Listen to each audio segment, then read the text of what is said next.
Jwang od bura ma county ma Siaya dhi chako chenro mar kawo pach jodak ma county ma Siaya.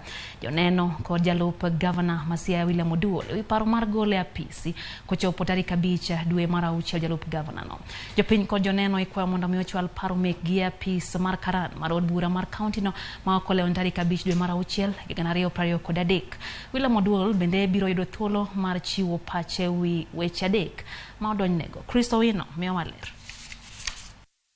Seche machuok kende bang' puodho paro mar thicho oko jalup governor margi William Oduol, County Assembly ma Siaya ochiwo lendo mar rwako pach jopiny kod joneno ewi wach makamano. Chenro makamano idhi tayo kod komiti moyiedhi manono adiera ewi seyo ma itudogo jalup governor William Oduol kaluwore kod chik kare 71. Komitino mar ji 14 orwako paro mar William Oduol, jodak ma Siaya kod joneno ewi paro mar golo Oduol e apisi.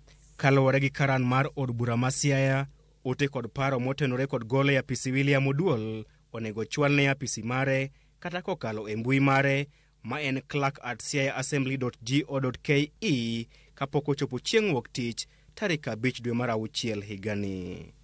Kaka yo mar miye ratiro mare, komitino oluongo William Oduol, jodak ma Siaya kod joneno e bura mar winjo pach William Oduol ewi keth ma itudego.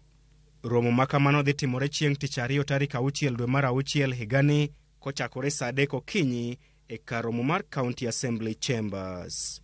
E paro mane ochwal kod MCA ma East Asembo Gordon Ongoro, County Assembly ma Siaya seyo William Oduol kuom tiyo marach kod apisi mare, ketho chik mar bidhruok e apisi kaachiel gi dhi ataro kod chik. Kor ka kore, Oduol osebedo ka seyo serikal mar governor ma Siaya James Orengo kuom nyayo weche mag mibadhi kaachiel gi tiyo marach kod omenda mag jopiny.